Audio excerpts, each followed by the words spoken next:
তো ব্লগটা অনেক দিন পরে দিচ্ছি, লং ভিডিও করব আর মাছের ঝোল ধুয়েছিলাম। গুড মর্নিং বন্ধুরা, এইচডি লাইফের আরও একটা নতুন ব্লগে তোমাদের সবাইকে অনেক অনেক স্বাগত জানিয়ে শুরু করছি আজকের ব্লগ। তো ব্লগটা অনেক দিন পরে দিচ্ছি, লং ভিডিও করা অনেক দিন ধরে বন্ধই ছিল, তো আবার আজকে থেকে শুরু করছি। কেমন আছো তোমরা সবাই? আশা করছি ভালো আছো, আমিও ভালো আছি। তো সকাল সকাল উঠে দেখো কাজে লেগে পড়েছি। সকালের কাজ তো অর্ধেক রাত্রেই করে রাখি, বাসন ধোয়া, রান্নাঘর পরিষ্কার করা, তাই সকালবেলায় খুব একটা সময় লাগে না সকালের কাজগুলো করতে। ওই উঠোন ধোয়াধুয়ি এটা সেটা কাজ থাকে, তো সেইগুলো সব হয়ে গেছে। আর এই দেখো বসে গেছি আজকে সবজি কাটতে। আজকে লাউ ঘন্ট রান্না হবে, আর লাউটাই দেখো হালকা একটু বীজ হয়েছে, বীজটা ফেলে দিয়েই আমি কাটছি। এই দেখো, তো কাটতে সময় লাগবে, সেই জন্য সকাল সকাল বসে গেছি কাটতে। আর আজকে লাউটা রান্না হবে চিংড়ি মাছ দিয়ে, আর কচুরলতি কালকে রাতেই কেটে রেখেছি, কচুরলতিও রান্না হবে। কচুরলতিটা পরে তোমাদের দেখাচ্ছি, কেননা ওটা বাইরে আছে, বাইরে বলতে রান্নাঘরে আছে, তো সেটা তোমাদের সঙ্গে পরে শেয়ার করছি। তো অনেক দিন পর যেহেতু লং ভিডিও দিচ্ছি, তোমরা সঙ্গে থেকো, আশা করছি তোমাদের ভালো লাগবে ভিডিওটা। সারাদিন কি করছি না করছি অবশ্যই তোমাদের সঙ্গে শেয়ার। তো বন্ধুরা দেখো, আমার রান্নার জোগাড় হয়ে গেছে, সব কেটে কুটে গুছিয়ে নিয়েছি। এই যে লাউ কুচিয়ে রেখেছি, আর ওই যে কচুরলতি কাল রাতে কেটে রেখেছিলাম তোমাদের তো বললামই। আর এইখানে দেখো এই যে উচ্ছে ভাজা করব, উচ্ছে কেটে রেখেছি, অনেকটাই উচ্ছে আছে, নষ্ট হয়ে যাচ্ছিলো যেহেতু বর্ষাকাল, তো সেই জন্য পুরোটাই কেটে নিলাম, ভাজা করব। আর মাছের ঝোল করব। মাছের ঝোলের জন্য এখানে দেখো পেঁয়াজ কেটে নিয়েছি, আর আলু কেটে রাখা আছে, আর লঙ্কা রেখে দিয়েছি, পাকা লঙ্কা, মশলা করব। আর ওই কচুরলতির জন্য রসুন ছাড়ানো আছে। আর এইখানে দেখো মাছ, এখানে একটু চিংড়ি মাছ আছে, আর 4 পিস কাতলা মাছ আছে। চিংড়ি মাছ দিয়ে কচুরলতি করব, আর অল্প একটু লাউতেও দেবো, আর কাতলা মাছটা ওই আলু দিয়ে ঝোল করব। তো চলো, কাটাকুটি তো রেডি হয়ে গেছে, এবার বাকি কাজগুলো সেরে নিয়ে তারপরে রান্নাঘরে ঢুকবো রান্না করতে।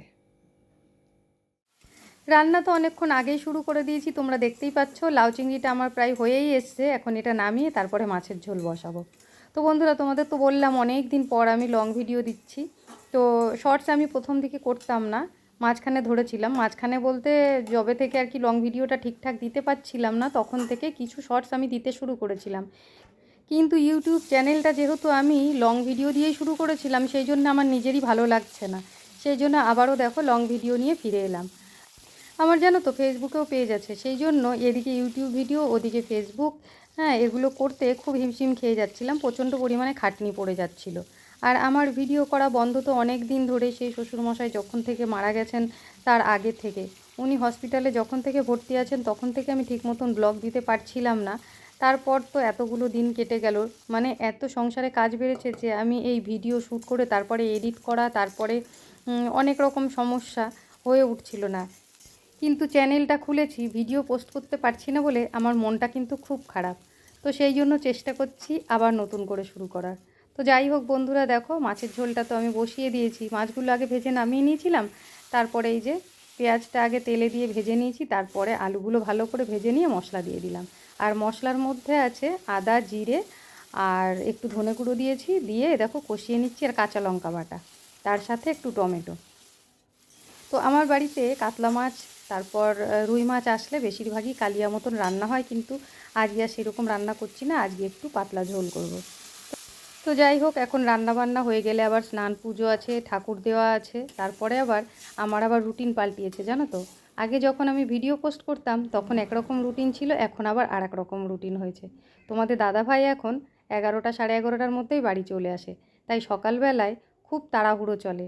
আর সেই কারণেই আমি কিন্তু ইউটিউবের ভিডিওটা পোস্ট করতে পারছি না। ইউটিউবে সারাদিনের ব্লগ শ্যুট করে তারপরে এডিট করে পোস্ট করা কিন্তু অনেকটা খাটনির কাজ। তো কথা বলতে বলতে দেখো 2 রকম পদ কিন্তু আমার রান্না হয়ে গেছে, এখনও 2 রকম পদ বাকি আছে। তো আমি কেটে কুটে গুছিয়ে তো তোমাদের সঙ্গে শেয়ার করেছি কি কি রান্না করব। তো দেখো এখানে উচ্ছেগুলো এখন একদিকে কড়াইতে ভাজা বসিয়েছি, আর ওই দিকে আরেকটা কড়াই বসিয়েছি, ওটাতে আমি কচুরলতিটা রান্না করে নেব। এত তাড়াহুড়ো করে রান্না বান্না করা, 2 দিকে 2টো কড়াই না বসালে কিন্তু হয়ে ওঠে না। তেলটা দেখো গরম হয়ে গেছে, তেলের মধ্যে আগে চিংড়ি মাছগুলো ভেজে তুলে নেব। আর কচুরলতিটা ধুয়ে রেডি করে রেখেছি, আর ওদিকে রসুনও আমি থেতো করে রেখেছি। এই কচুরলতিটা কত মানুষ কত রকমভাবে রান্না করে, আমি কিন্তু বেশিরভাগই মাছ ছাড়াই রান্না করি।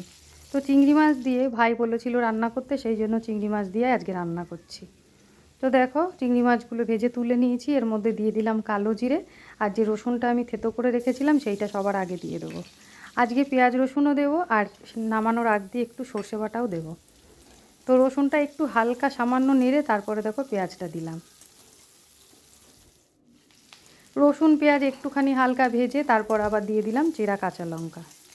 এটা এবার ভালো করে ভেজে নিয়ে তারপর কচুরলতিটা দেবো। অনেকে কচুরলতিটা সেদ্ধ করে রান্না করে, কিন্তু সেদ্ধ করে রান্না করতে গেলে রান্না করতে করতে কচুরলতিগুলো সব ভেঙে যায়, কিন্তু এইভাবে যদি ডাইরেক্ট রান্না করা যায় তাহলে কিন্তু লতিগুলো গোটা গোটা থাকে। আর আমার আবার এইভাবে রান্না করলেই বেশি ভালো লাগে।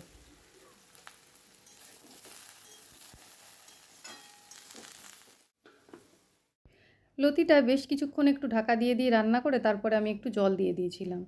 তো ফুটে ওঠার পর দেখো চিংড়ি মাছ দিয়ে দিলাম। এবার এর মধ্যে দিয়ে দেবো মশলা, শুধু একটু কাঁচা লঙ্কা আর সর্ষে বেটে নিয়েছিলাম সেটাই দিয়ে দিলাম। এবার এর মধ্যে সামান্য একটু মিষ্টি দিয়ে দেবো। যে কোনো সর্ষে বাটা দিয়ে রান্না করা খাবারে একটু সামান্য মিষ্টি ফেলে দিলে কিন্তু সেটা একটু অন্যরকম লাগে খেতে। তো চলো রান্নাটা করে নিই, তারপর আবার আসছি ফিরে। তো রান্না বান্না কমপ্লিট করে আবার ফিরে এলাম। দেখো এই যে লাউ চিংড়ি, আর এই যে হাঁড়িতে গরম গরম ভাত, আর এখানে রয়েছে দেখো উচ্ছে ভাজা, আর এই মাছের ঝোল। আর কচুরলতিটা রান্না করতে করতে তোমাদের দেখিয়েছি, আর নামানোর পর দেখো এরকম দেখতে হয়েছে। তো চলো রান্না বান্না তো হয়ে গেল, এখনও গ্যাস পোছা হয়নি। রান্নাঘরের কাজটা সেরে তারপরে স্নানে যাব, স্নান থেকে এসে পুজো দিয়ে তারপর খাওয়া দাওয়া। বন্ধুরা সব কাজকর্ম সেরে স্নান করে আমার পুজো দেওয়াও হয়ে গেছে, কিন্তু এখনও একটা কাজ বাকি আছে। দেখো এই দেখো, এই যে ঠাকুরের জামা কাপড়গুলো ধুয়েছিলাম, ধুয়ে এখানে জল ঝরতে দিয়েছিলাম, কেননা এইগুলো আমি ঘরেই মেলবো। জলটা থাকলে জলটা পড়বে, সেই জন্য আগে জলটা ঝরিয়ে নিলাম।